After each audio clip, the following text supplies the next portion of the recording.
Hello dear student, मैं आपका mentor Arvind आर्य। आज एनएलएम के लास्ट लेक्चर में हम पढ़ेंगे सूडो फोर्स। क्या पढ़ेंगे? Pseudo force and monkey and string problems. ठीक है, सो हम देखते हैं आज का लेक्चर स्टार्ट करते हैं सूडो फोर्स से। तो फटाफट लाइव चैट में सारे बच्चे कमेंट्स करके बताएं कौन कौन बच्चे आ गए हैं। सारे बच्चे लाइव चैट में कमेंट करें और आसान फिजिक्स को, जो बच्चे नए कनेक्टेड हैं वो आसान फिजिक्स को लाइक करें, शेयर करें और सब्सक्राइब करें।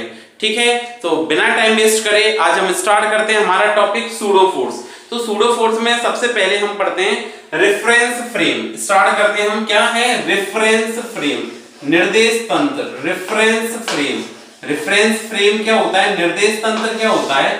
It is a axial system from which the motion of body can be observed. Reference frame is a axial system from which motion of body can be observed. यह एक अक्षीय निकाय है जहां से हम किसी वस्तु के या किसी पिंड की गति को प्रेक्षित करते हैं। ठीक है, क्या बताया? Reference frame is a axial system, axis system from which motion of body can be observed. Reference frame या हम हिंदी में इसको कहते हैं निर्देश तंत्र। क्या कहते हैं? निर्देश तंत्र। निर्देश तंत्र क्या है? एक अक्षीय निकाय है। निर्देश तंत्र एक अक्षीय निकाय है जहां से हम क्या कहते हैं? किसी बॉडी के गति को प्रेक्षित करते हैं, किसी वस्तु की गति को प्रेक्षित करते हैं। अब आपका जो रेफरेंस फ्रेम है उसको हम दो टाइप से डिवाइड करते हैं। Reference frame can be divided into two parts. जो आपका रेफरेंस फ्रेम है उसके हम कितने पार्ट्स करते हैं? दो पार्ट्स करते हैं। पहला पार्ट जो है रेफरेंस फ्रेम का उसको हम कहते हैं इनर्शियल फ्रेम। क्या कहते हैं? Inertial reference frame, inertial reference frame. और जो सेकंड पार्ट है इसका उसको हम क्या कहते हैं? Non inertial reference frame. क्या कहते हैं? Non inertial reference frame. इसको तो हम कहते हैं जड़त्वीय निर्देश तंत्र। क्या कहते हैं? जड़त्वीय निर्देश तंत्र।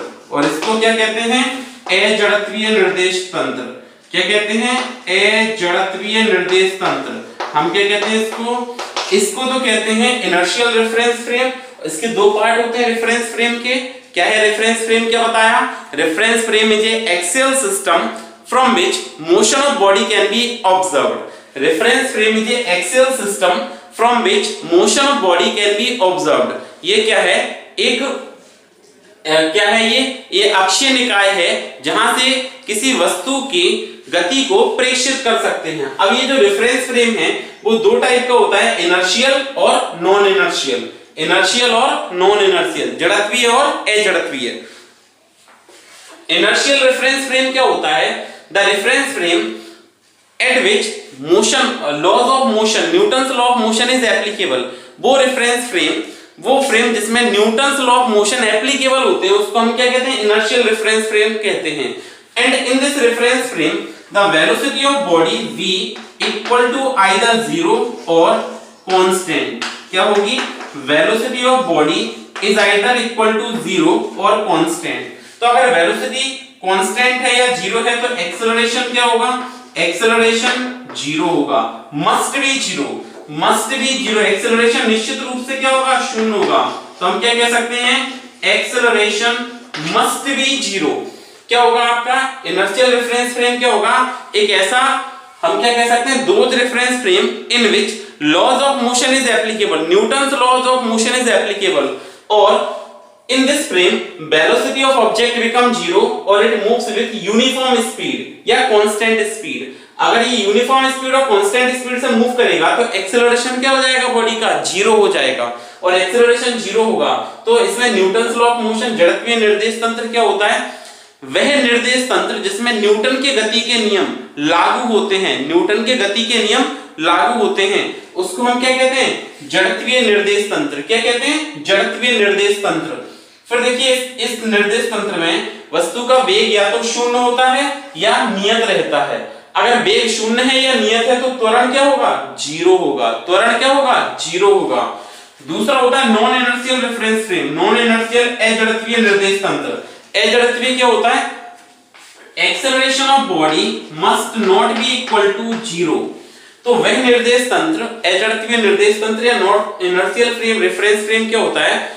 Those reference frame, those reference frame in which Newton's law of motion is not applicable, in which Newton's law of motion is not applicable, or body moves with acceleration या body possesses certain acceleration। ठीक है, क्या बताया आपको? Non inertial reference frame क्या बताया? एक ऐसा रेफरेंस फ्रेम जिसमें या एक ऐसा निर्देश तंत्र जिसमें न्यूटन के गति के नियम लागू नहीं होते हैं, न्यूटन के गति के नियम लागू नहीं होते हैं और वस्तु का त्वरण भी शून्य नहीं होता है, उसको हम क्या कहते हैं? अजड़त्वीय निर्देश तंत्र। अब देखो इनर्शियल फ्रेम को तो हम इजी गोइंग सॉल्व कर सकते हैं न्यूटन्स लॉ ऑफ मोशन से। नॉन इनर्शियल फ्रेम की प्रॉब्लम कैसे सॉल्व करेंगे? मतलब जब कोई बॉडी एक्सेलरेट हो रही हो, जैसे आप ट्रेन में बैठे हो, ट्रेन आगे की तरफ एक्सेलरेट हो रही है, तो जब आप उसके ट्रेन के गेट पे से देखोगे तो पीछे कोई व्यक्ति होगा, वो उतने ही एक्सेलरेशन से पीछे की तरफ जा रहा होगा, ठीक है ना? या कोई पत्थर पड़ा हुआ है, आप कार से जा रहे हो, कार आपकी आगे की तरफ जा रही है, तो सड़क के किनारे कोई पेड़ या कोई पत्थर है, तो जब आप पीछे देखोगे तो वो भी उतने ही एक्सेलरेशन से या वो सेम एक्सेलरेशन से क्या होगा? पीछे की तरफ जाता लगेगा आपको, सेम एक्सेलरेशन से पीछे की तरफ जाता महसूस होगा आपको। तो हम उसको क्या कहेंगे? इस टाइप की प्रॉब्लम हम कैसे सॉल्व करते हैं? नॉन इनर्शियल रेफरेंस फ्रेम से सॉल्व करते हैं। अब नॉन इनर्शियल रेफरेंस फ्रेम को सॉल्व करने के लिए एक पर्टिकुलर फोर्स की जरूरत होती है, और उस फोर्स को हम क्या कहते हैं? Pseudo force. कौन सा फोर्स कहते हैं? सूडो फोर्स कहते हैं उसको, छद्म बल कहते हैं। कौन सा फोर्स कहते हैं? Pseudo force. तो आपको नॉन इनर्शियल रेफरेंस फ्रेम, कैसा रेफरेंस फ्रेम है? Non inertial reference frame. Non inertial reference frame को सॉल्व करने के लिए आपको एक फोर्स की जरूरत होती है, और जिस फोर्स को हम क्या कहते हैं? सूडो फोर्स कहते हैं। सूडो फोर्स कहते हैं। कौन सा फोर्स कहते हैं? Pseudo force. ठीक है, तो नॉन इनर्शियल रेफरेंस फ्रेम की बात करें हम, तो इसमें एक और फोर्स होता है, इसको कैलकुलेट करने के लिए, तो हम क्या कहते हैं? Pseudo force. Pseudo force. कौन सा फोर्स हो गया ये आपके पास? सूडो फोर्स, छद्म बल। इसको हिंदी में कहते हैं छद्म बल, सूडो फोर्स। सूडो फोर्स क्या होगा?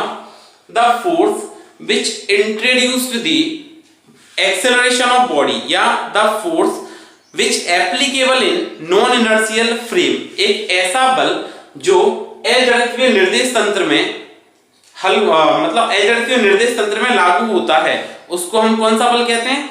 छद्म बल कहते हैं। अब देखो ये क्या है? ये इमेजिनरी फोर्स है, बॉडी एक्चुअली मूव नहीं करेगी, ये बॉडी पे कैसा फोर्स लगेगा? इमेजिनरी फोर्स लगेगा। ठीक है, तो pseudo force is an imaginary force which act in non inertial frame in the body। ठीक है, कैसे लगेगा? Non inertial frame in the body. अगर हम छद्म बल की बात करें तो ये एक ऐसा बल होता है, छद्म बल क्या है? एक ऐसा बल जो अजड़त्वीय निर्देश तंत्र में, अजड़त्वीय निर्देश तंत्र में छद्म बल क्या बताया? एक ऐसा काल्पनिक बल जो अजड़त्वीय निर्देश तंत्र में किसी वस्तु पर लागू होता है। ठीक है, उसको हम क्या कहते हैं? छद्म बल कहते हैं। उसको क्या कहते हैं? छद्म बल कहते हैं। अब देखो इसके छद्म बल के सबसे पहले मैग्नीट्यूड की बात करते हैं अपन। किसकी बात करते हैं? मैग्नीट्यूड। इसका परिमाण क्या होगा? तो मैग्नीट्यूड क्या होगा? मास of body, mass of body जिस पे भी आपको ये फोर्स लगाना है, जिस बॉडी पे, उसका मास, द्रव्यमान, into acceleration of frame. Acceleration of frame, जो आपका रेफरेंस फ्रेम है उसका क्या आएगा? एक्सेलरेशन। क्या आएगा उसका? एक्सेलरेशन। मैग्नीट्यूड कैसे निकालेंगे? परिमाण कैसे निकालें छद्म बल का?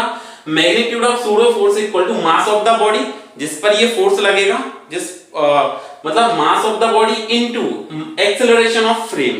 एक्सेलरेशन जिस फ्रेम में वो बॉडी मूव कर रही है, जिस रेफरेंस फ्रेम में मूव कर रही है, उसका क्या लिखेंगे आप? एक्सेलरेशन। ये तो मैग्नीट्यूड हो गया। अब हम इसकी डायरेक्शन की बात करें, सूडो फोर्स की किसकी बात करें?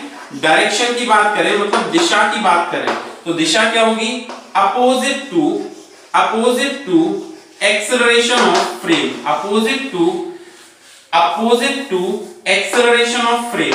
Opposite to acceleration of frame. कौन सा frame? Non inertial frame. Opposite to acceleration of frame.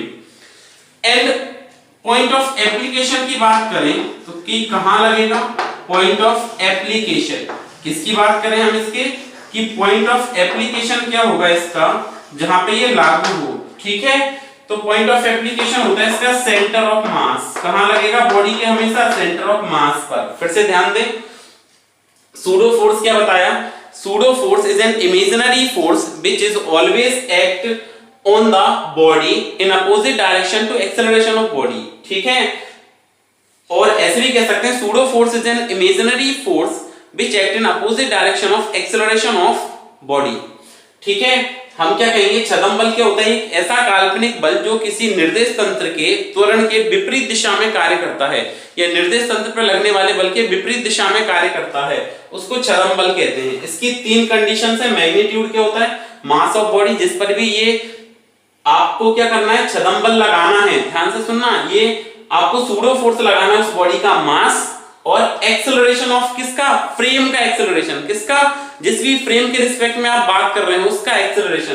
तो mass of body into acceleration of frame. Direction क्या होगी? Opposite to acceleration of reference frame या non inertial frame, opposite to acceleration of non inertial frame. और point of application क्या होता है? Centre of mass. तो ये आपका सूडो फोर्स हो। क्या कहा गया है आपसे? सूडो फोर्स क्या बताया आपको? It is an imaginary force which introduced the Newton's law of motion in non-inertial reference frame। ठीक है, एक ऐसा काल्पनिक बल जिसकी सहायता से हम क्या कह सकते हैं? अजड़त्वीय निर्देश तंत्र में न्यूटन के नियम को अप्लाई कर सकते हैं। उस फोर्स को हम सूडो फोर्स कहते हैं। अब बेटा सूडो से क्या है? आपको डरना नहीं है। सूडो फोर्स क्या है? सूडो फोर्स आपकी प्रॉब्लम को बड़ा ही आसान बना देगा। जो सूडो फोर्स है उसके आपके जो न्यूमेरिकल हैं, नॉन इनर्शियल फ्रेम के जो न्यूमेरिकल हैं, वो क्या हो जाएंगे? बड़े ही सिंपल हो जाएंगे, बड़े आसान हो जाएंगे। ठीक है, अगर आप सूडो फोर्स लगाते हो तो जो नॉन इनर्शियल फ्रेम है उसको सॉल्व करना बड़ा आसान हो जाता है। ठीक है, तो क्या बताया? सूडो फोर्स क्या होता है? It is a force, imaginary force which introduce Newton's law of motion in non inertial frame. एक ऐसा काल्पनिक बल जिसके द्वारा अजड़त्वीय निर्देश तंत्र में न्यूटन के नियम लागू होते हैं या न्यूटन के नियम अप्लाई हो जाते हैं, उसको हम बल को छदम बल कहते हैं। आपको 3 कंडीशन बताई। मैग्नीट्यूड मतलब परिमाण क्या होगा? मास of body into acceleration of frame. वस्तु का, जिस वस्तु पर आपने सूडो लगाना है उसका द्रव्यमान इनटू किसका? जो आपका फ्रेम है, नॉन इनर्शियल फ्रेम है, उसका एक्सेलरेशन। दूसरी बात करें, डायरेक्शन की बात करें, अगर आपसे पूछें कि डायरेक्शन क्या होनी चाहिए, इसकी दिशा क्या होनी चाहिए, तो opposite to acceleration of non inertial frame, opposite to acceleration of non inertial frame. और पॉइंट ऑफ एप्लीकेशन की बात करें तो ये क्या होगा? पॉइंट ऑफ एप्लीकेशन क्या होगा? Centre of mass of body. Centre of मास, जिस बॉडी पर आपको एप्लीकेबल करना है ना, उसका सेंटर ऑफ मास। तो पॉइंट ऑफ एप्लीकेशन की बात करें तो ये क्या होगा? Centre of mass of body. Centre of mass of body कहां एप्लीकेबल होगा? Centre of mass of body पर। ये समझ आ गया? अब देखिए, ध्यान दीजिए, इस पर एक क्वेश्चन सॉल्व करते हैं। बड़ा अच्छा क्वेश्चन है, ये काफी कॉमन है। आपको ये वाला प्रॉब्लम सभी जगह मिल जाएगा। आप जो भी बुक पढ़ेंगे उसमें ये प्रॉब्लम मिल ही जाएगा। आपको क्या पूछा है? Find angle of given figure in equilibrium condition of body. Find angle with the vertical in equilibrium condition and equilibrium condition and क्या पूछा है आपसे? Find, पहला एग्जांपल है find angle with the vertical. Find angle with the vertical and tension in string. And tension in string. ठीक है, find angle with the vertical and tension in string in equilibrium condition of body. In equilibrium condition of body in given figure of body in given figure. आपको क्या पूछा गया है? दिए गए चित्र में साम्यावस्था में ऊर्ध्वाधर के साथ कोण और डोरी में उत्पन्न तनाव ज्ञात कीजिए। डायग्राम दे रहा हूं मैं आपको। ये आपके पास एक फ्रेम है, ठीक है। इस फ्रेम में क्या हो रहा है? इस टाइप से कोई फ्रेम है या कोई बॉडी है। ये बॉडी मूव कर रही है इसमें, ठीक है। ये फ्रेम या ये बॉडी क्या कर रही है? ये बॉडी मूव कर रही है आपकी इसमें। अगर ये बॉडी मूव कर रही है तो ये देखो, ये बॉडी हो गई, ये एक फ्रेम हो गया जो यहाँ पे मूव कर रहा है। इसको हमने क्या किया? ये सरफेसेस हो गई, ये चल रहा है सरफेस पे, ठीक है। ये आपका नॉन इनर्शियल फ्रेम में है। नॉन इनर्शियल फ्रेम में ये बॉडी क्या कर रही है, यहाँ पे मूव कर रही है, इस तरह से चल रही है यहाँ पे विद द एक्सेलरेशन a। कितने एक्सेलरेशन से जा रही है, a एक्सेलरेशन से ये बॉडी क्या कर रही है, मूव कर रही है आगे की तरफ। यहाँ पर क्या है, इनिशियली इसमें क्या था, एक सिंपल पेंडुलम लगा था, सरल लोलक लगा हुआ था, सिंपल पेंडुलम है था हैविंग मास m, इससे बंधा हुआ था, ठीक है। अब जैसे ये a एक्सेलरेशन से एक्सेलरेट होगी बॉडी, तो ये क्या होगा, पीछे की तरफ इस पर फोर्स एक्ट करेगा। जैसे आपने देखा होगा, आप फोर व्हीलर में बैठे हो, फोर व्हीलर एक्सेलरेट हो रही है और आपके ड्राइवर के पास में कोई ऐसे कोई भगवान की मूर्ति या कुछ टेडी वगैरह ऐसे होते हैं, लटके हुए होते हैं, तो जैसे वो एक्सेलरेट होगी तो पीछे की तरफ जाने लगता है, पीछे की तरफ जाने लगता है वो। इसका मतलब अगर ये आगे की तरफ एक्सेलरेट हो रही है तो सूडो कहाँ लगेगा, इस पर ऐसे इधर की तरफ जाएगा, ये इधर, ये बॉडी ऐसे मूव करने लग जाएगी, इधर की तरफ जाएगी ये बॉडी। अगर ये बॉडी ऐसे जाएगी तो आपको ये एंगल कितना बना, थीटा बना। तो आपको यही कैलकुलेट करना है कि angle with the vertical and tension in string. क्या पूछा गया है, find angle with the vertical and tension in string in equilibrium condition of body in given figure. दिए गए चित्र में इस वस्तु की साम्यावस्था में, दिए गए चित्र में वस्तु की साम्यावस्था में ऊर्ध्वाधर के साथ कोण और दूरी में उत्पन्न तनाव ज्ञात करना है। ये a एक्सेलरेशन से, a त्वरण से आगे की तरफ त्वरित हो रही है, कितने से, a से। अगर इसमें a एक्सेलरेशन से ये एक्सेलरेट हो रही है आगे की तरफ, तो आपको कैलकुलेट करना है, ये फ्रिक्शनलेस प्लेन हो गया, ठीक है। ये कैसा प्लेन हो गया, फ्रिक्शनलेस प्लेन हो गया, ये आगे की तरफ चल रही है ऐसे। अगर ये फ्रिक्शनलेस प्लेन हो गया, अब देखो सूडो को सॉल्व करना कितना आसान है। अगर अब देखिए, अगर आप इसको यहां से खड़े होकर देखोगे इस बॉडी को, तो इसका मोशन ऑब्जर्व करना समवॉट डिफिकल्ट, क्योंकि आप यहां से देखोगे तो आपको तो केवल बॉडी लगेगी और आपको क्या लगेगा, ये इसके अंदर है, जबकि ये क्या करेगा, इधर की तरफ जा रहा है, इधर की तरफ जा रहा है। तो आपको देखो ये कैसे सॉल्व करना है, m मास की बॉडी है, ये कितने मास की है, m मास की बॉडी है। तो क्या होगा, सबसे पहले तो आप इस पे क्या करें, वेट लगा लें। वेट लगेगा क्या, mg। कैसे लगेगा, mg डाउनवर्ड। टेंशन किधर लगेगा, tension opposite two point of contact T, ऐसे लगेगा यहाँ पे टेंशन T। अब आपको क्या करना है, इस पर टेंशन लगा तो ये वाला एंगल थीटा है, तो हमने ये एंगल कैलकुलेट करा, ये वाला एंगल भी कितना आ जाएगा, थीटा। अब आप इसके क्या कर सकते हैं, दो कंपोनेंट बना सकते हैं। ये T है टेंशन, तो इसके दो कंपोनेंट बनेंगे, एक तो इधर बनेगा जिसके साथ एंगल बन रहा है, तो ये कंपोनेंट क्या कहलाएगा, T cos थीटा, और एक कंपोनेंट इधर आएगा, ये क्या कहलाएगा, T sin थीटा। ठीक है, ये समझ आ गया, ये T cos थीटा, ये T sin थीटा। अब आपने सूडो लगाना है। अभी तक देखो हमने इसका सूडो फोर्स नहीं लगाया, तो सूडो फोर्स कैसे, opposite to frame of reference. तो कहां लगेगा सूडो फोर्स, ये लगेगा अपोजिट डायरेक्शन में लगेगा, इस रेफरेंस फ्रेम के कैसे लगेगा, अपोजिट लगेगा, इधर लगेगा, इसके अपोजिट लगेगा, और सूडो लगेगा कितना, ma। Mass of the body, इसका मास कितना था, m, और एक्सेलरेशन ऑफ फ्रेम, तो फ्रेम कितने से जा रहा है, a से। अब आप इसको बैलेंस कंडीशन में सॉल्व कर दें, इक्विलिब्रियम कंडीशन में सॉल्व कर दें, और फाइनल आंसर आ जाएगा। तो हम क्या लिखेंगे, इसको सॉल्व करेंगे इन इक्विलिब्रियम, साम्यावस्था में, इन इक्विलिब्रियम। इक्विलिब्रियम में अगर आप इसको सॉल्व करते हैं तो देखो t sin थीटा किससे बैलेंस हो रहा है, mg से, और t cos थीटा ma से। तो हमने लिखा t sin theta, sorry t sin theta balance किससे हो रहा है, ma से, और t cos थीटा किससे बैलेंस हो रहा है, mg से। t cos theta equal to what, mg। ये फर्स्ट इक्वेशन हो गई, ये सेकंड इक्वेशन हो गई। अब आपको एक तो टेंशन कैलकुलेट करना और एक एंगल कैलकुलेट करना है। सो हम we have to calculate angle with the vertical, then equation 2 divided by equation number 1। ऊर्ध्वाधर से कोण ज्ञात करना है, तो समीकरण 2 का समीकरण 1 में भाग लगा देंगे। तो समीकरण 2 का भाग लगाओ तो t sin थीटा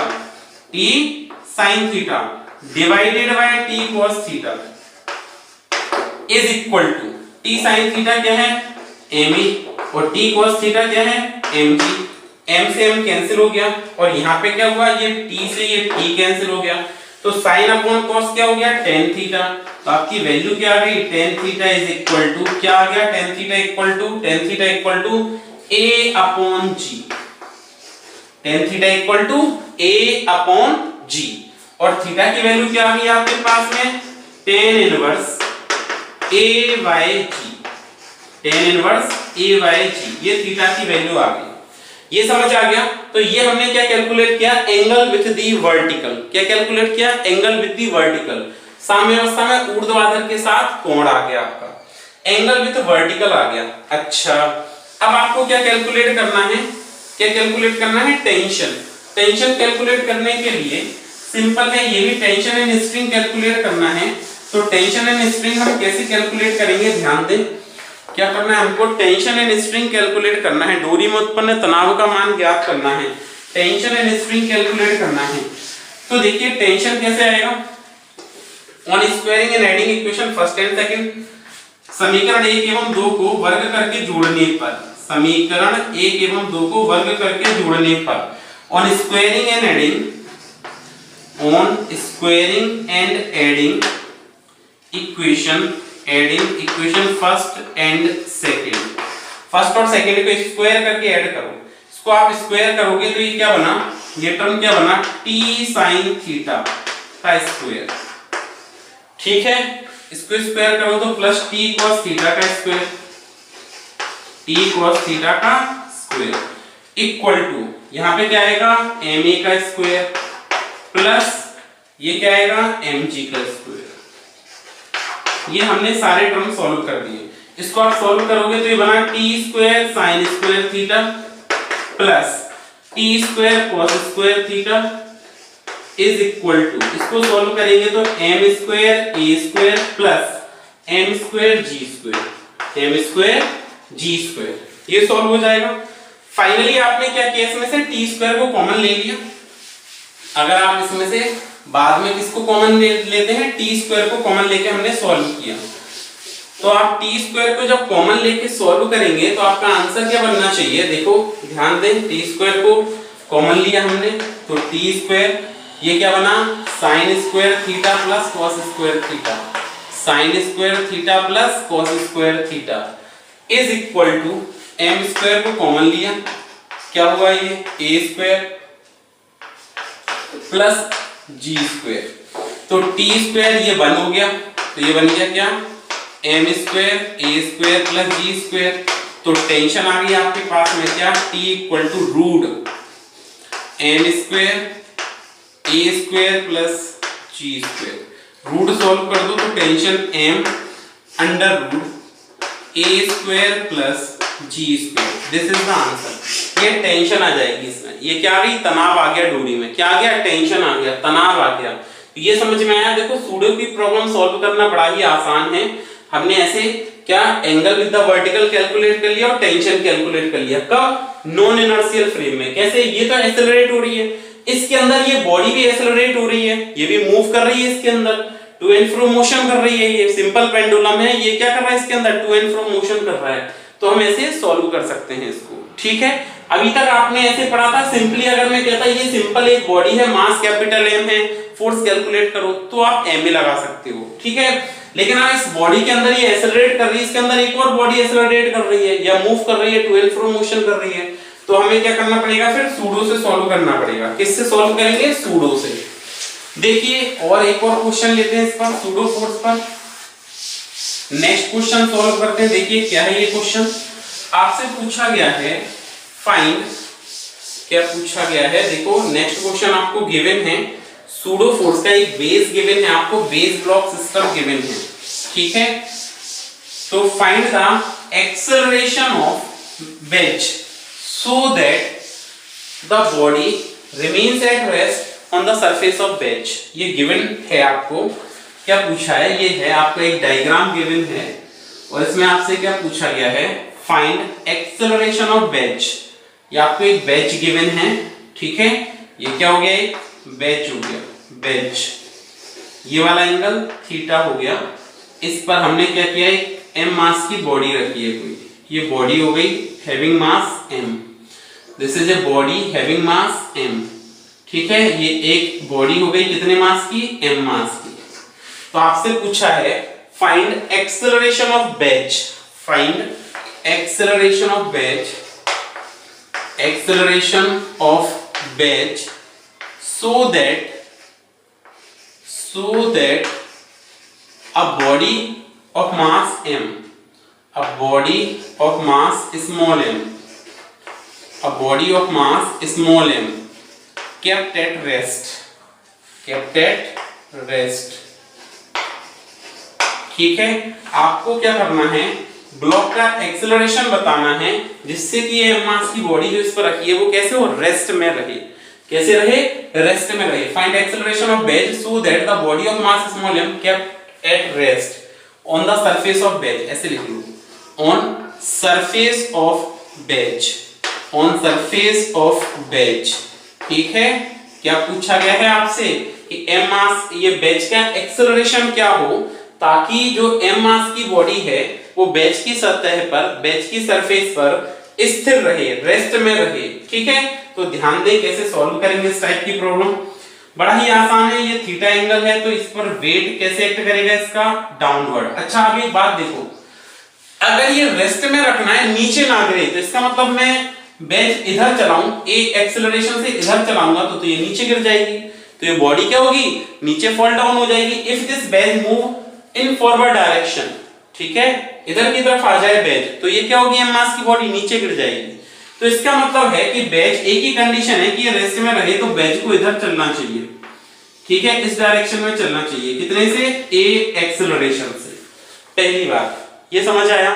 दूसरी बात देखें, ये a एक्सेलरेशन से इधर जाएगी तो इसका वेट कैसे एक्ट करेगा, नीचे की तरफ एक्ट करेगा, और कितना, w इक्वल टू mg, ये वेट एक्ट करेगा इसका डाउनवर्ड डायरेक्शन में। ठीक है, अच्छा अब अगर ये डाउनवर्ड डायरेक्शन में एक्ट कर रहा है इसका वेट, तो इस पे क्या होगा, एंगल बनेगा, ये थीटा है तो ये भी एंगल क्या होगा, थीटा बन जाएगा। ठीक है, ये दोनों एंगल सेम होगा, ये भी थीटा और ये भी थीटा।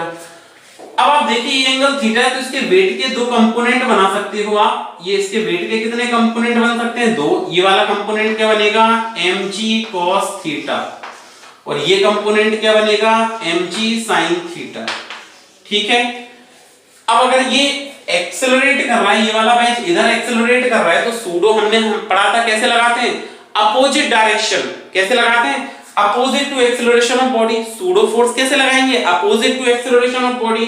तो हमने इसका सूडो लगाया, और सूडो कैसे लगाया, pseudo force opposite to acceleration of body, तो ऐसे लगेगा अपोजिट में। अगर ये इधर एक्सेलरेट कर रही है तो ये अपोजिट डायरेक्शन में सूडो लगेगा, और कितना होगा, ma। अब आप ध्यान दीजिए, ये वाला एंगल क्या है, थीटा, ये वाला एंगल क्या है, थीटा। तो ये एंगल देखें आप, ये वाला एंगल देखें तो कितना बनेगा, ये 90 माइनस थीटा। क्या बनेगा ये वाला एंगल, 90 माइनस थीटा।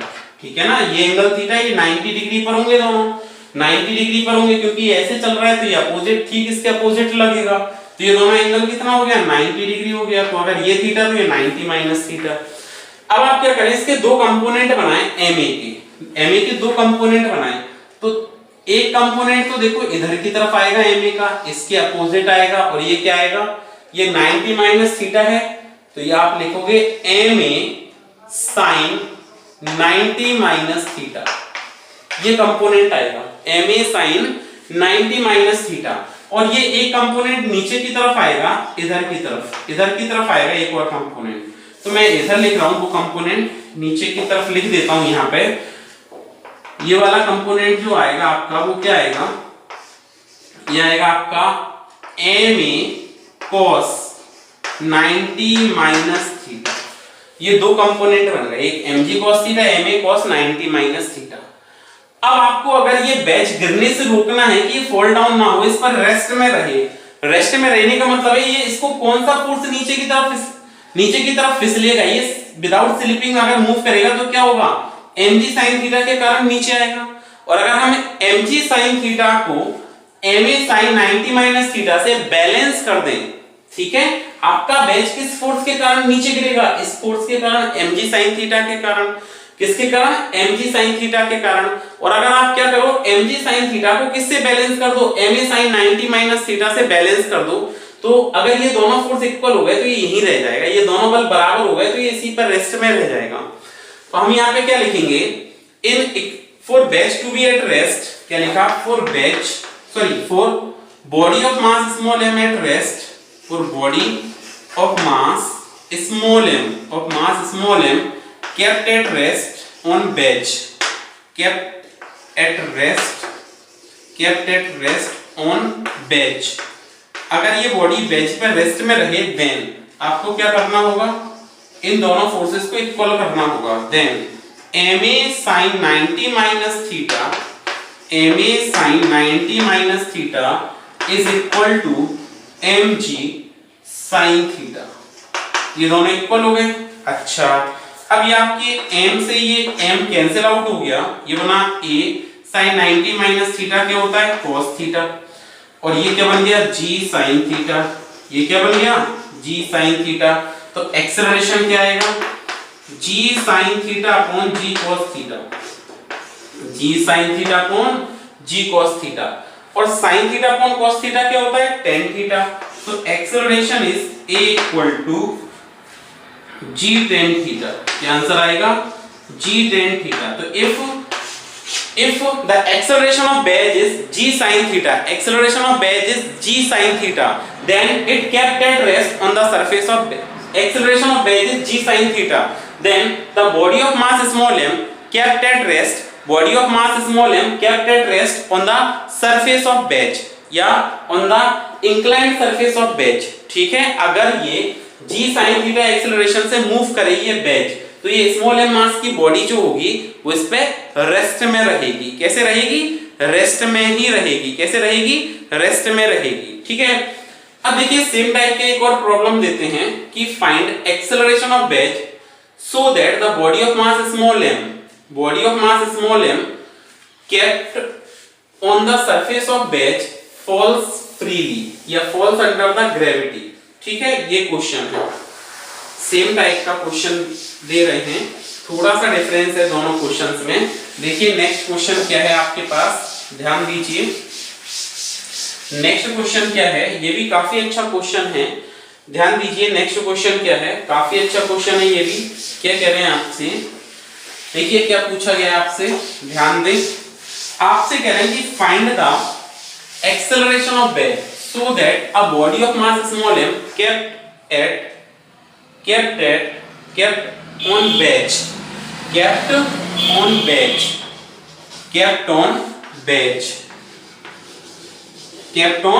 wedge, ठीक है। find acceleration of wedge so that a body of mass small m kept on wedge falls freely, ठीक है, under the gravity, falls freely under the gravity।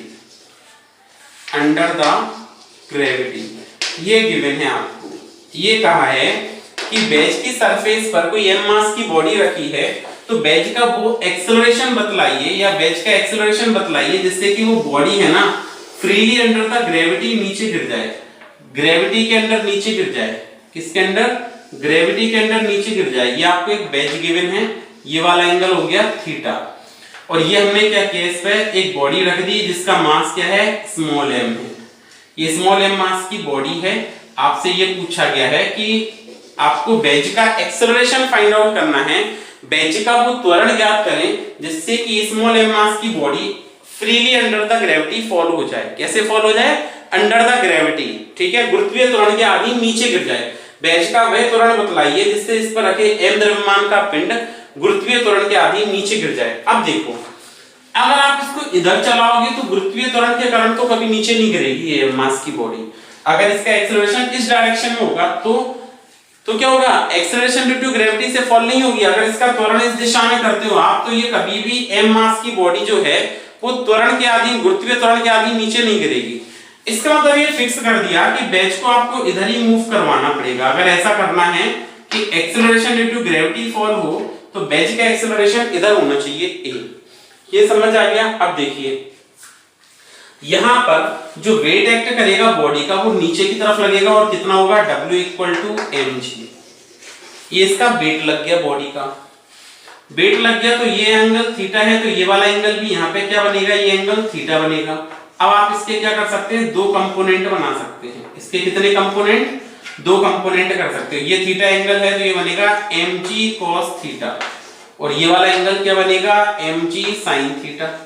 ये दो एंगल बन जाएंगे, एक बनेगा mg cos थीटा और दूसरा क्या बन जाएगा, mg sin थीटा। ये समझ आ गया। अगर ऐसा ही mg sin थीटा बना तो हमेशा एक्सेलरेशन कैसे लगेगा, बैच के अपोजिट डायरेक्शन में। इस बॉडी पर एक्सेलरेशन कैसे लगेगा, क्योंकि ये कैसा है, नॉन इनर्शियल फ्रेम है, ये इधर की तरफ एक्सेलरेट हो रही है, तो सूडो फोर्स इस पर किधर लगना चाहिए, इस अपोजिट डायरेक्शन में लगेगा सूडो फोर्स, इस डायरेक्शन में लगेगा सूडो फोर्स, और कितना लगेगा, ma। ये इस पर सूडो फोर्स एक्ट कर रहा है। अब आप देखिए, ध्यान से देखिए, ये एंगल कितना है आपका, थीटा, तो ये वाला एंगल क्या बनेगा, ये वाला एंगल क्या बनेगा, 90 माइनस थीटा, क्योंकि ये आपस में 90 डिग्री पे ही तो होंगे दोनों। आपने इसके कंपोनेंट करे हैं, दो कंपोनेंट किए हैं ये, तो ये दोनों कितने एंगल पर होंगे, 90 डिग्री पर होंगे। तो ये थीटा, तो ये एंगल क्या, 90 minus theta, 90 degree minus theta. अब आप इसको रिजॉल्व करें, किसको रिजॉल्व करें, ये डिग्री 90 माइनस थीटा हो गया। अगर ये 90 माइनस थीटा है तो ये वाला एंगल आपका, फिर ये दोनों फिर से 90 डिग्री पर होंगे, तो ये थीटा बनेगा। ठीक है, या देखिए क्या आपने सूडो इधर लगाया f इक्वल टू ma, ये सूडो फोर्स लगा दिया ma, कौन सा फोर्स लगा दिया, सूडो फोर्स लगा दिया। ये वाला एंगल आपका क्या बना था, 90 माइनस थीटा, कितना था, 90 माइनस थीटा था, तो वो थीटा बन गया। अब आपने अगर सूडो फोर्स लगाया तो इसके ma के दो कंपोनेंट बनेंगे, ma के कितने कंपोनेंट बनेंगे, दो कंपोनेंट बनेंगे, तो एक तो इधर की तरफ जाएगा एक कंपोनेंट ma का, ठीक है, और दूसरा कंपोनेंट आपका इधर की तरफ जाएगा, ये 90 डिग्री हो गए दोनों। तो एक कंपोनेंट mg लगा और दूसरा कंपोनेंट क्या हुआ, ये थीटा बन रहा है, तो ma cos थीटा, क्या बना, ma cos थीटा, और ये कंपोनेंट क्या आएगा, ma sin थीटा, क्या आएगा, ma sin थीटा। अब आपको अगर फ्रीली फॉल करवाना है तो इस पर एक और कंपोनेंट एक्ट करेगा, ऊपर की तरफ जो सरफेस लगाएगी इस पर, वो होगा नॉर्मल रिएक्शन। क्या होगा, नॉर्मल रिएक्शन। ठीक है, अगर आपकी ये बॉडी फ्रीली फॉल करती है, for freely falling body, condition है यहां पे सॉल्व करोगे तो फॉर फ्रीली फॉलिंग बॉडी, जब कोई वस्तु गुरुत्व के अधीन गिरे, फॉर फ्रीली फॉलिंग बॉडी, जब कोई वस्तु किसके अधीन गिरे, गुरुत्व के अधीन गिरे, तो फ्रीली फॉल हो रही है, फ्रीली फॉलिंग बॉडी। अगर ये बॉडी फ्री फॉल होती है तो आपका जो नॉर्मल रिएक्शन है वो क्या होना चाहिए, जीरो। जो नॉर्मल रिएक्शन है वो क्या होना चाहिए, जीरो। तो हम क्या लिखेंगे, इन इक्विलिब्रियम, इन इक्विलिब्रियम। अगर साम्य अवस्था में आप लिखते हो, इक्विलिब्रियम कंडीशन में लिखते हो, तो इक्विलिब्रियम कंडीशन में क्या आ जाएगा, normal reaction n plus ma, आप क्या लिखेंगे, n प्लस क्या लिखेंगे, ma sin theta is equal to क्या बना, mg cos थीटा, क्या बना, mg cos थीटा।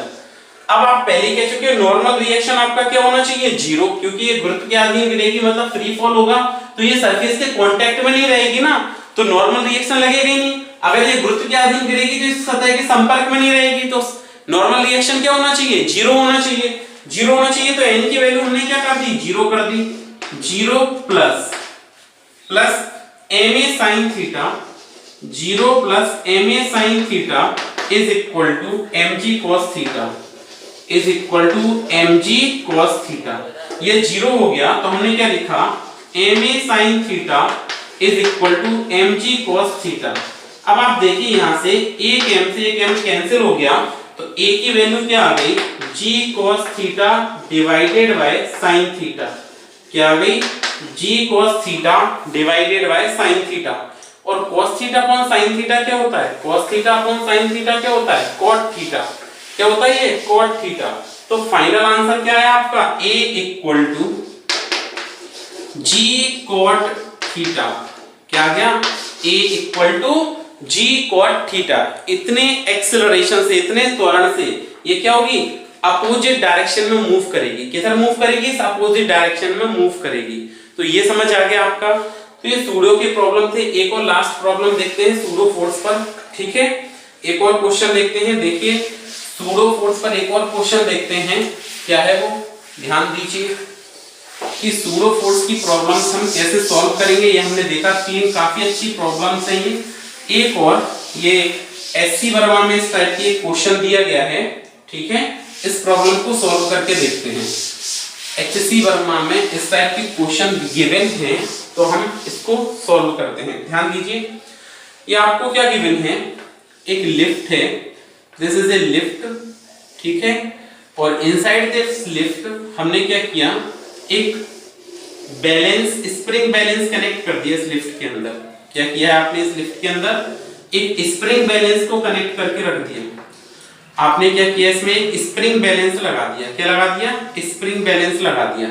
ये इससे कनेक्टेड है, ये आपका स्प्रिंग बैलेंस है, ठीक है, ये आपने क्या लगा दिया, इसमें स्प्रिंग बैलेंस लगा दिया।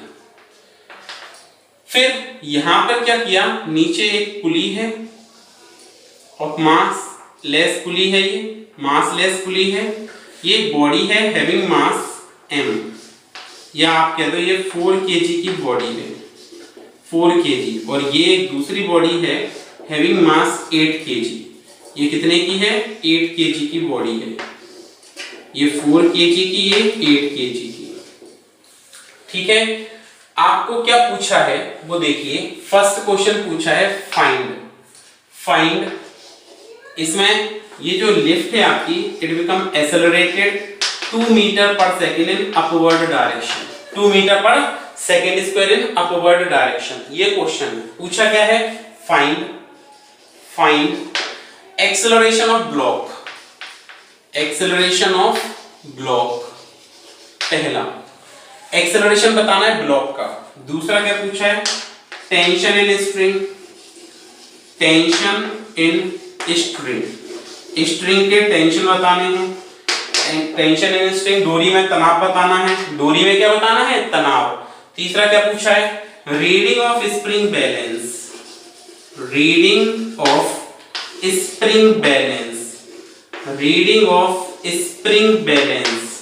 स्प्रिंग बैलेंस की क्या पूछी आपसे, रीडिंग बतानी है, किसकी, स्प्रिंग बैलेंस की। और लास्ट क्या पूछा है, D, tension, reading of spring balance, और क्या पूछा है, रिलेटिव वेलोसिटी ऑफ बॉडी या block, relative velocity of block with respect to ground, relative velocity of block with respect to ground, ठीक है, block with respect to ground, relative velocity of block with respect to ground। या आपको एक system given है, ध्यान दीजिए क्या क्या पूछा है। आपसे पूछा है कि ये जो ब्लॉक है उनके त्वरण बतलाइए, डोरी में तनाव बतलाइए, रीडिंग ऑफ स्प्रिंग बैलेंस, ठीक है, स्प्रिंग तुला का पाठ्यांक बतलाइए, और relative velocity of block, sorry not velocity, acceleration होगा यहाँ पे, relative acceleration of block, relative acceleration of block with respect to ground. तो सतह के सापेक्ष जो भी ब्लॉक है उनके क्या करना है आपको, त्वरण बतलाने, क्या करने, त्वरण बतलाने। अब देखिए इस टाइप की प्रॉब्लम को सॉल्व कैसे करते हैं, ध्यान दीजिए। सबसे पहले ये एक्सेलरेट हो रहा है, तो कोई आपका ऑब्जर्वर है, वो यहां से इसको ऑब्जर्व कर रहा है सिस्टम को। ये ऑब्जर्वर जैसे ही यहां से सिस्टम को ऑब्जर्व करेगा तो उसको क्या लगेगा, ये नीचे जा रहा है, नीचे की तरफ मूव कर रहा है, कितने से, ए रिलेटिव एक्सेलरेशन कह दिया हमने, और ये क्या है, ऊपर जा रहा है, कितने से, ए रिलेटिव एक्सेलरेशन से ये क्या जा रहा है, ऊपर जा रहा है, या आप A1 मान ले, A1 एक्सेलरेशन से ऊपर की तरफ, ये नीचे की तरफ, ठीक है। अच्छा, अब अगर ये A एक्सेलरेशन से मूव कर रहा है तो देखिए डोरी में हमेशा tension in string away from the point of contact, कैसे लगेगा, ये tension away from the point of contact, इसमें भी कैसे, away from the point of contact, ठीक है, ओके। अब इसमें देखिए वेट लगाना है, तो देखो वेट कैसे लगेगा, नीचे, वेट कैसे लगेगा, नीचे, और कितना लगेगा, mg, तो आप क्या लिखोगे, 8g। इस पर भी ये तो वेट लग गया। अब अपोजिट डायरेक्शन में सूडो फोर्स, तो ma क्या लगेगा, ma, तो 8 into a, 8a। सेम इस बॉडी पर देखो, इस पर भी देखो, इस पर क्या होगा, एक तो आपका क्या होगा, वेट एक्ट करेगा, क्या होगा, वेट लगेगा, और वेट इस पर कितना लगेगा, 4g, ठीक है।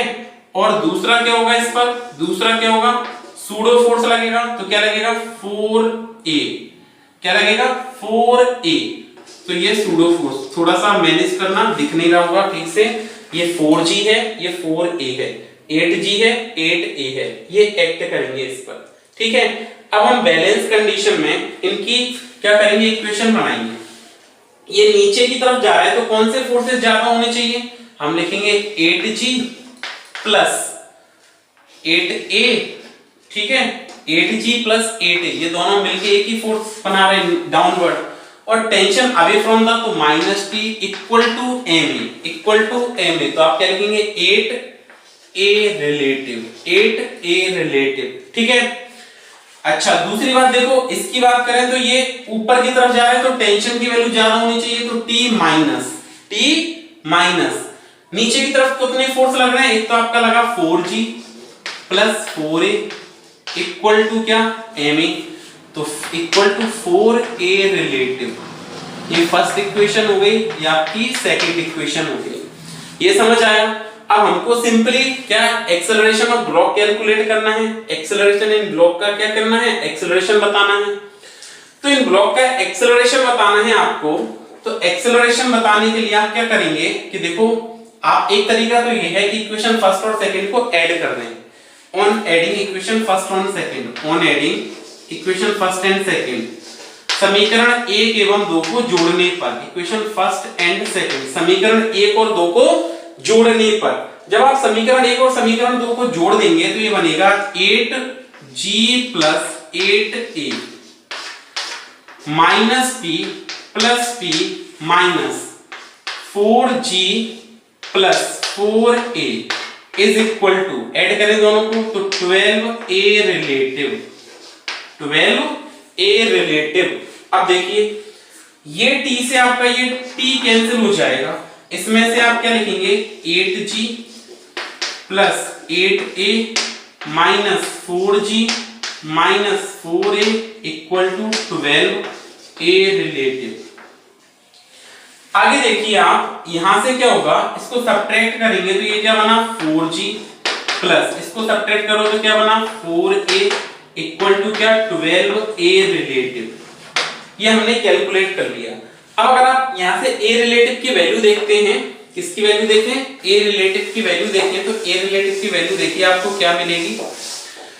आपने क्या करना है, इस a रिलेटिव की वैल्यू कैलकुलेट करनी है, तो कोई भी एक इक्वेशन आप लिख ही रहने दें। ये फर्स्ट इक्वेशन को हम एज इट इज रखते हैं क्योंकि इसकी आवश्यकता पड़ेगी। आपको a रिलेटिव कैलकुलेट करना है, a रिलेटिव तो आपका क्या आया था 4g प्लस 4a, ठीक है, मतलब 4 कॉमन आ गया, इसमें से 4 कॉमन आ गया, g plus a equal to 12a relative, ये आया था, ठीक है। क्या आया था 4, इसमें से हमने क्या लिखा था 4g, ठीक है, 8 में से 4 को सब्ट्रैक्ट किया तो 4g 4a, ठीक है। अब देखिए ये आपका जो रहा था वो है आपका 8g plus 8a minus t equal to 8a relative, equal to 8a relative. ये फर्स्ट इक्वेशन आई थी। इसको सॉल्व करेंगे तो हमने 4 इनटू g की वैल्यू क्या है 10 और एक्सेलरेशन 2, g की value 10 acceleration 2 equal to 12a relative. तो आपने क्या किया, a रिलेटिव कैलकुलेट किया और वो कितना आया 4 इंटू 12 डिवाइडेड बाय 12, ठीक है। 12 से 12 को कैंसिल कर दिया तो आपका a रिलेटिव की जो वैल्यू आ गई वो आ गई 4 मीटर पर सेकंड स्क्वायर। कितनी आ गई 4 मीटर पर सेकंड स्क्वायर। दूसरा तरीका भी था हमारे पास इसको सॉल्व करने का, इसको आप लिफ्ट के जैसे भी सॉल्व कर सकते थे। सिंपल मैं इसको लिफ्ट मान लूं, सिंपल लिफ्ट कंसीडर कर लूं, ये अपवर्ड जा रही है तो फॉर्मूला क्या लगाते थे हम, उसमें फॉर्मूला क्या लगाते थे लिफ्ट में कैलकुलेट करने का, एक्सेलरेशन कैसे कैलकुलेट करते थे, ठीक है, वो आप फॉर्मूला लगाएं और डायरेक्ट आंसर आ जाएगा m1 माइनस। अगर आप इसको सिंपली देखें तो आप क्या लिखते थे एक्सेलरेशन सिंपल, अभी लिफ्ट ना माने इसको सिंपल एक्सेलरेशन निकालें तो आप क्या लिखते थे a equal to m1 minus m2 divided by m1 plus m2 into g। तो ये एक्सेलरेशन में g की जगह a प्लस g लिख देंगे, फाइनली बाद में आप सॉल्व कर सकते हैं। तो दूसरा देखिए a रिलेटिव आ गया, 4 ए रिलेटिव की वैल्यू मतलब एक्सेलरेशन आ गया ब्लॉक का, ए रिलेटिव की वैल्यू हमने क्या रखी, इस फर्स्ट इक्वेशन में रख दी, ए रिलेटिव की वैल्यू फर्स्ट इक्वेशन में रख दी। तो आपने क्या लिखा 8 इंटू जी की वैल्यू 10 प्लस 8 ए की value 2 minus T equal to 8, A relative कितना आया 4। ये समझ आ गया। आगे देखो इसका मल्टीप्लाई करो तो ये बन जाएगा 80 plus 16 minus T equal to 32। तो यह जाएगा आपका 96 माइनस 32 इक्वल टू टी। तो टी की वैल्यू क्या आ गई 64 न्यूटन। ये डोरी में टेंशन आ गई, कितनी आ गई 64 न्यूटन। टेंशन इन स्प्रिंग कितनी आ गई 64 न्यूटन। अब पूछा था आपसे रीडिंग ऑफ स्प्रिंग बैलेंस, क्या पूछा था reading of spring balance. Spring balance की रीडिंग चाहिए तो ये टी और ये टी, तो यहां कितना लगेगा opposite away from the point of contact, T plus T कितना 2t। तो आप क्या लिखेंगे reading of spring balance, reading of spring balance, reading of spring balance, reading of spring balance कितनी हो जाएगी 2t। तो हमने लिखा 2t। अब आप यहाँ पे क्या करें t की वैल्यू पुट कर दें, तो हमने क्या लिखा 2 इंटू 64 कितना आ गया 128 न्यूटन। कितना आ गया 128 न्यूटन, कितना आ गया 128 न्यूटन। ठीक है। लास्ट फोर्थ कंडीशन में क्या पूछा गया है relative acceleration of block with respect to ground, relative acceleration of block with respect to ground. ठीक है। तो देखो ग्राउंड के रिस्पेक्ट में relative acceleration of 4 kg block, relative acceleration of 4 kg block, 4 kg block.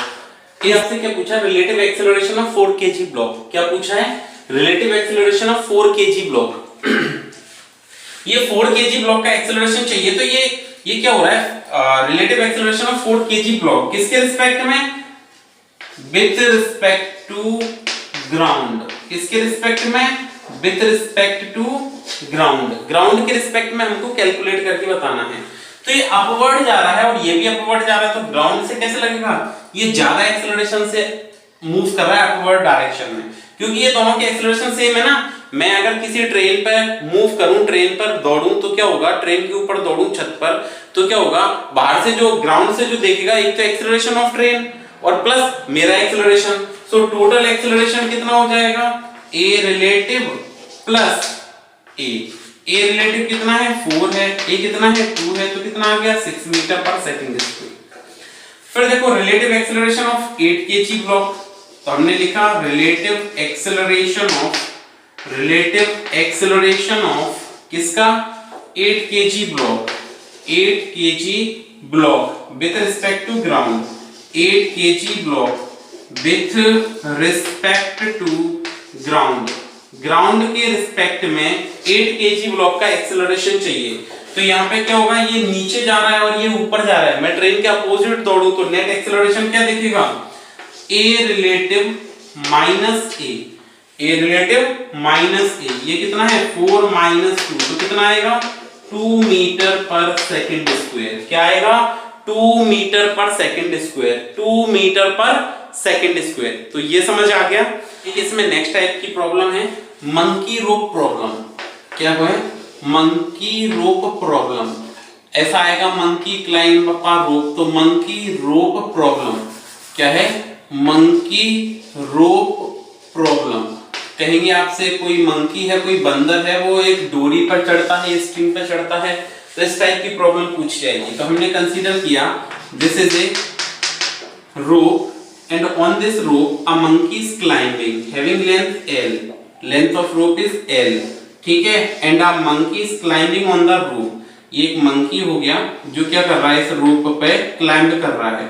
ठीक है, ये मंकी क्लाइंब कर रहा है रोप पे इस तरह से, ये मंकी रोप पे क्या कर रहा है क्लाइंबिंग कर रहा है। a monkey is climbing on the rope, mass of monkey is small m, ठीक है, मास of the monkey small m। तो देखो आपसे क्या क्या पूछ सकते हैं, एक तो आपसे पूछेंगे कि what is the tension when it moves upward to the rope. तनाव का रस्सी में डोरी में तनाव बताओ जब ये डोरी में ऊपर की ओर चढ़ता है। तो सिंपल है, तनाव बताना है, टेंशन बताना है, तो वेट कैसे लगेगा मंकी का डाउनवर्ड कितना लगेगा mg, टेंशन कैसे लगेगा अपवर्ड कितना लगेगा t। अब ये a एक्सेलरेशन से इसमें ऊपर की तरफ जा रहा है तो एक्सेलरेशन a हो गया।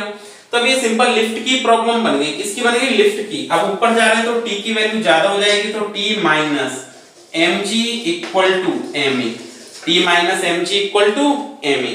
अब आप देखो इसमें से इसको इधर ट्रांसफर किया तो t इज इक्वल टू क्या हो जाएगा mg plus ma, m common निकाल दिया तो t की वैल्यू क्या आ जाएगी mg प्लस a। ये टेंशन आ गया, इसमें टेंशन आ गया, ठीक है। फिर आपसे पूछ सकते हैं मैक्सिमम ब्रेकिंग टेंशन पूछ ले, ब्रेकिंग टेंशन पूछ ले कि वो तनाव बताओ जब की रस्सी टूट जाएगी, जब ये ऊपर जाता है तो ब्रेकिंग टेंशन पूछ सकते हैं। ब्रेकिंग टेंशन, ब्रेकिंग टेंशन क्योंकि नीचे आएगा तब तो टूटेगी नहीं, ठीक है, ऊपर ही जाएगा तभी कंडीशन बन सकती है। तो tension in breaking, breaking tension की रस्सी टूट जाए वो टेंशन बताओ जिससे कि वो ऊपर चढ़े और रस्सी टूट जाए। तो ऐसा तभी पॉसिबल है जब क्या हो जाएगा एक्सेलरेशन इसका क्या हो जाएगा मैक्सिमम, ये अधिकतम त्वरण के साथ रस्सी पर चढ़ेगा तो टूटने की संभावना बन सकती है, ठीक है। अधिकतम त्वरण से क्या करेगा रस्सी पर चढ़ेगा तो टूटने की संभावना बन सकती है। एक और कंडीशन होगी कि ये एल लेंथ की है, ये रोप कितने लेंथ की है एल लेंथ की है, और आपसे ये पूछा जा सकता है कि minimum time in which it climb up the रोप, न्यूनतम समय ज्ञात करो जिससे कि बंदर ये क्या करे रस्सी के अधिकतम बिंदु पर पहुंच जाए। तो वो न्यूनतम टाइम ज्ञात करना है, न्यूनतम समय ज्ञात करना है जिससे कि ये इसके ऊपर पहुंच जाए।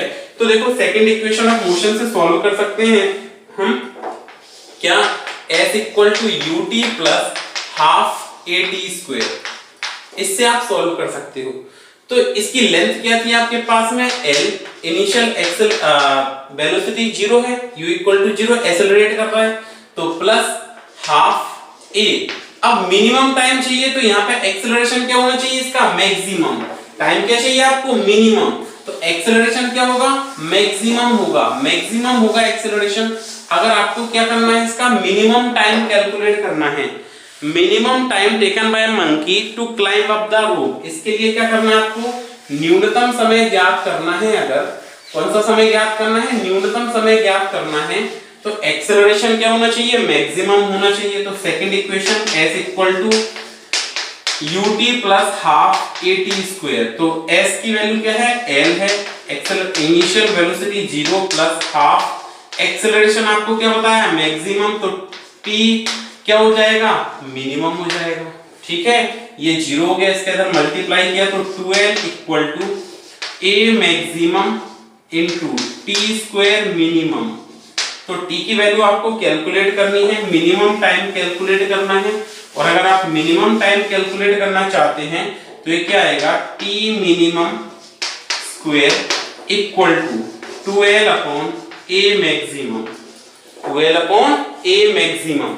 तो ये आपकी जो वैल्यू आएगी t मिनिमम की वो क्या आ गई √2l divided by a maximum. इस टाइप से हम इसका क्या कर सकते हैं मिनिमम टाइम कैलकुलेट कर सकते हैं, क्या कर सकते हैं मिनिमम टाइम कैलकुलेट कर सकते हैं, न्यूनतम समय ज्ञात कर सकते हैं, मिनिमम टाइम कैलकुलेट कर सकते हैं। समझ आया? अब देखिए इस पर कैसे क्वेश्चंस बनते हैं बताते हैं आपको। पहला है a monkey of mass 16 kg, ठीक है, a monkey of mass 16 kg climb upon the rope, ठीक है, of length 5 metre, climb upon the rope of length 5 metre, then calculate minimum time in which it climb up the rope, minimum time so that the monkey climb up the rope, वह न्यूनतम समय ज्ञात करो जिसमें ये क्या है रोप को क्लाइंब कर जाता है, ठीक है। आपको ये सॉल्व करना है। इसमें क्या पूछा जा सकता है, ध्यान दीजिए क्या पूछा जा सकता है कि minimum time taken by the monkey to climb up the rope, ये आपको टेंशन गिवन है 100 न्यूटन, कितना गिवन है 100 न्यूटन, और मिनिमम टाइम पूछा है। तो सबसे पहले तो हम क्या करेंगे इसका मैक्सिमम एक्सेलरेशन कैलकुलेट करेंगे, मैक्सिमम एक्सेलरेशन। तो मैक्सिमम एक्सेलरेशन कैसे आएगा आपका, इसका मैक्सिमम एक्सेलरेशन कैलकुलेट करना है, इसका वेट कितना लग रहा है डाउनवर्ड डायरेक्शन में, कितना है ये 160 न्यूटन, कितना है 160 न्यूटन, कितना है 160 न्यूटन। अब इसका एक्सेलरेशन ऊपर है तो आप क्या लिखेंगे 160 माइनस 100 इक्वल टू ma। क्या लिखेंगे 160 नेट फोर्स आपको कैलकुलेट करना है, ये अपवर्ड जा रहा है तो इसका मतलब वेट कैसे लगा 160 माइनस कितना 100 इक्वल टू 16a, या आप ऐसे भी कह सकते हैं W minus T equal to 16a और a कैसा मैक्सिमम, a कैसा है मैक्सिमम। आपने इसको सब्ट्रैक्ट किया तो ये कितना रहा 60 रहा, 60 is equal to 16a maximum. अब अगर आप a मैक्सिमम की वैल्यू कैलकुलेट कर सकते हैं तो a मैक्सिमम आएगा कितना 60 अपॉन 16, 60 अपॉन 16, 4 से कैंसिल कर दें 4 1 जे 4 और 15 और ये 4 टाइम्स तो ये जाएगा 3 पॉइंट, ठीक है, और ये 30 हो गया 75 मीटर पर सेकंड स्क्वायर। ये मैक्सिमम एक्सेलरेशन आ गया। मिनिमम टाइम चाहिए तो आप मिनिमम टाइम में टी मिनिमम कैलकुलेट करें तो इन द रूट क्या होता है फॉर्मूला टी मिनिमम के लिए 2l upon a maximum, 2l upon a maximum. Value रखें l की वैल्यू क्या है 5 है तो 2 into 5 divided by 2 into 5 divided by a maximum, a maximum कितना है 15/4, कितना है 15/4। अब देखिए आपका यहां से t मिनिमम कितना आएगा, ये t मिनिमम हमको कैलकुलेट करना है, ये कितना होगा तो रूट में 2 into 5 डिवाइडेड बाय 15 और ये 4 ऊपर गया तो 5 से 3 टाइम्स कैंसिल हो जाएगा तो 8/√3 क्या जाएगा रूट में 8/3 सेकेंड, रूट में 8/3 सेकेंड। और देखिए इसको सॉल्व करेंगे अगर आप तो ये 3 2 जा 6 कितना आ जाएगा 2.3 2 जा 6 20 2.67 कितना रूट 2.67 सेकेंड, रूट 2.67 सेकेंड तो ये जाएगा 1. अगर 3 होता तो 1.73 that is 1.3 approx second, 1.5 approx, ठीक है, ये आपका आंसर आ जाएगा, ठीक है, क्या 1.5 अप्रॉक्स लगभग वैल्यू आ जाएगी। तो इस टाइप की प्रॉब्लम हमको ऐसे सॉल्व करनी है। एक और कॉन्सेप्ट इसमें बचता है जो लामीज थ्योरम पर, देखिए कभी कभी क्वेश्चन पूछ लेते हैं लामीज थ्योरम पर, तो वो और देखते हैं हम लामीज थ्योरम होती क्या है। लामीज थ्योरम हम क्या करते हैं तीन फोर्सेस को बैलेंस करने के लिए यूज करते हैं। किसके लिए यूज करते हैं to balance the 3 forces act on the body. कितने फोर्स एक्ट कर रहे हो 3 फोर्स एक्ट कर रहे हो, उनको बैलेंस करने के लिए हम इसको सॉल्व करते हैं। किसको लामीज थ्योरम को। तो आपका क्या है लामीज थ्योरम, क्या है लामीज थ्योरम। अगर आप लामीज थ्योरम को सॉल्व करेंगे तो it is the theorem which is used to balance 3 forces act on the body. ये पहला फोर्स हो गया F1, ये वाला फोर्स हो गया F2, ये वाला फोर्स हो गया F3। इस फोर्स के अपोजिट जो एंगल है ये है alpha, this is angle beta and finally this is the angle gamma.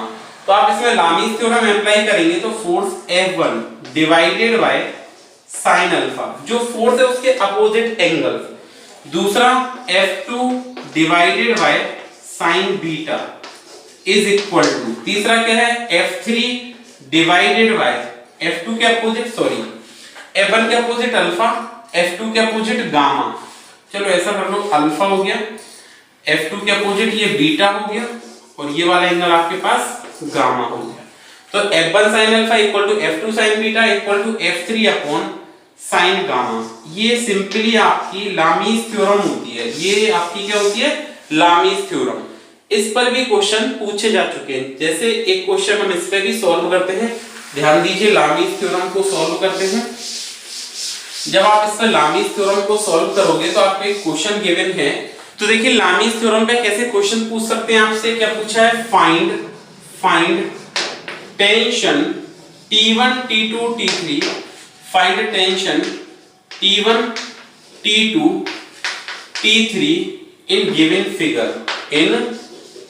Figure. आपको इस गिवन फिगर में T1 T2 T3 की वैल्यू कैलकुलेट करके बतानी है, ठीक है। ये आपका रिजिड एंड हो गया, रिजिड सरफेस हो गई। ये एंगल 30 डिग्री बनेगा। कितना बनेगा ये angle, this is an angle 30 degree. ये आपका एंगल 60 डिग्री का हो गया, ठीक है, ये 30 डिग्री, और ये एंगल कितना हो गया 60 डिग्री। ये तीसरा आपको वेट एक्ट कर रहा है इधर पर, कितना है 5 kg। ये वेट आपका लग रहा है कितने का लग रहा है 5 kg का। क्या पूछा है, टेंशन पूछा है T1 T2 T3। तो ये टेंशन हो गया इसमें away from the point of contact, ये आपको T1 गिवन है, ये टेंशन आपको T2 गिवन है, और ये वाला टेंशन आपको T3 गिवन है। ये इनको कैलकुलेट करना है। ध्यान दीजिए, ये एंगल आपके पास है 60 degree and this is an angle of 30 degree. ये एंगल कितना है आपके पास में 30 डिग्री है। तो आपको इनकी टेंशन कैलकुलेट करनी है। सबसे पहले हम इसका फ्री बॉडी डायग्राम बनाते हैं। देखिए, फ्री बॉडी डायग्राम बनाएंगे तो एक तो ये टेंशन है, एक ये टेंशन है, और एक इसका वेट एक्ट कर रहा है डाउनवर्ड, ये इस तरह से। अब हम इसको लामीज थ्योरम से कैसे सॉल्व कर सकते हैं वो ध्यान दीजिए। ये वेट आपका कितना हो गया 5 kg हो गया। ध्यान दीजिए, इसको लामीज थ्योरम से हम कैसे सॉल्व करेंगे। इधर आपकी ये जो टेंशन है वो कितनी है T2 है, कितना है T2। इधर कितना है टेंशन T1 है, और इधर टेंशन कितना है ये टेंशन कितना है T3 है, ठीक है।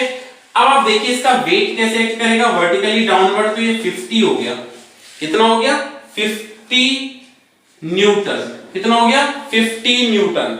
तो T3 की वैल्यू तो आप यहां से बैलेंस कर सकते हैं, T3 इक्वल टू सिंपली आपका 50 न्यूटन बन जाएगा। T3 कितना बन जाएगा 50 न्यूटन। अब देखिए ये वाला एंगल आपको गिवन है और ये वाला एंगल भी आपको गिवन है। ये एंगल आपका कितना है 30 डिग्री है, और ये एंगल आपका कितना है 60 डिग्री है, ठीक है। इन एंगल्स को आप सेपरेट कर लें। ये 60 डिग्री है तो देखिए इसके पैरेलल हमने ये लाइन बनाई, तो ये एंगल भी कितना बनेगा आपका 60 डिग्री होगा, और ये एंगल आपका कितना बनेगा 30 डिग्री होगा, कितना बनेगा 30 डिग्री बनेगा, कितना होगा 30 डिग्री। T3 की वैल्यू हमने फाइंड आउट कर ली है। किसकी वैल्यू फाइंड आउट कर ली है T3 की। अगर आपने T3 की वैल्यू फाइनली फाइंड आउट कर ली है, बस आपको सिंपली टेंशन कैलकुलेट करनी है। टेंशन कैलकुलेट करनी है तो हमने क्या किया यहाँ पे, ध्यान दीजिए, ये एंगल आप लामीज थ्योरम से भी कर सकते हैं और सिंपली भी सॉल्व कर सकते हैं। ये एंगल आपके पास कितना है 90 डिग्री है, तो ये टोटल एंगल कितना हो जाएगा 90 + 30 120, 90 + 30 120। ये 60 है और ये वाला एंगल 90 डिग्री है, तो ये टोटल एंगल आपके पास कितना बनेगा, ये पूरा एंगल 150, कितना बनेगा 150, ठीक है। ये 150 हो गया, ये 120 हो गया, तो कितना हो गया 270, और 270 तो ये रिमेनिंग कितना रह गया 270, तो ये रिमेनिंग कितना रह गया 90, कितना रह गया, इन दोनों में एंगल कितना बना ये 90, कितना बना 90। अब आप ऐड करिए 360 होनी चाहिए इनका सम, कितना होना चाहिए 360, तो ये 210 हो गया, 210 360। तो आप देखिए इसको हम रिजॉल्व करें, अगर यहाँ पर देखें तो ये 3 टेंशन फोर्सेस लग रही हैं आपकी इस तरह से। ये कितना है T3 है, T3 है, ये एंगल इसका कितना है 90 है, ठीक है। ये कितना है T2 और ये कितना है T1। ये एंगल कितना बन रहा है आपका, ये तो है 90 डिग्री, ये वाला एंगल कितना है, टोटल एंगल कितना है 120 डिग्री, और ये वाला टोटल एंगल कितना है आपके पास में 150 डिग्री।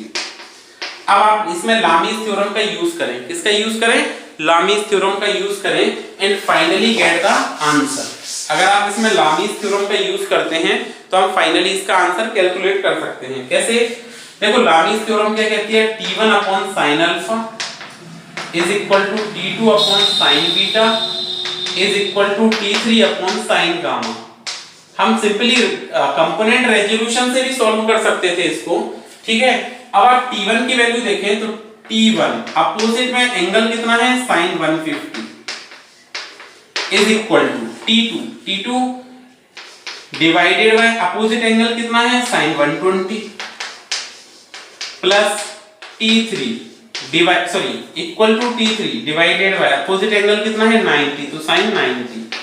ये समझ आ गया। आप सबकी वैल्यूज रखनी, कुछ नहीं है, सिंपली सॉल्व कर देना है। तो T1 sin 150 90 + 60 कितना 90 + 60, तो sin 90 + थीटा क्या होता है cos थीटा cos 60, ठीक है। फिर T2 divided bye sin 90 + theta sin 90 + 30 cos 30 sin 90 + 30 कितना cos 30 is equal to T3। अब आप कोई भी दो कंपोनेंट इक्वेट करते जाइए, जैसे हमने लिखा T1 upon cos 60 is equal to T3, तो T3 आपका क्या आया था 50 आया था, T3 कितना आया था 50। और यहाँ पे क्या लिखेंगे T2 divided by cos 30 is equal to क्या आया था T3 यहाँ से भी क्या था 50 था। अच्छा, अगर आप यहाँ पे T1 की वैल्यू चाहिए तो T1 is equal to 50 into cos 60, और cos 60 क्या होता है 1/2, तो ये कैंसिल किया तो आपके पास T1 कितना आ गया 25 न्यूटन। T1 कितना आ गया 25 न्यूटन। इसका मल्टीप्लाई करें सर तो T2 बन जाएगा आपका क्या 50 इंटू √3/2, तो ये भी कितना आ जाएगा T2 कितना आ जाएगा 25 √3 न्यूटन, 25 √3 न्यूटन। तो तीनों की वैल्यू मिल गई। T1 आपका कितना आ गया 25, T2 कितना आ गया 25 √3 और T3 कितना आ गया 50 न्यूटन, T3 कितना आ गया 50 न्यूटन। तो हमने ये वैल्यू कैलकुलेट कर ली। तो इस प्रकार हमने ये NLM कंप्लीट किया। नेक्स्ट लेक्चर में हम पढ़ेंगे फ्रिक्शन। ठीक है, तो पढ़ते रहिए, सुरक्षित रहिए। आसान फिजिक्स को लाइक कीजिए, शेयर कीजिए, सब्सक्राइब कीजिए। धन्यवाद।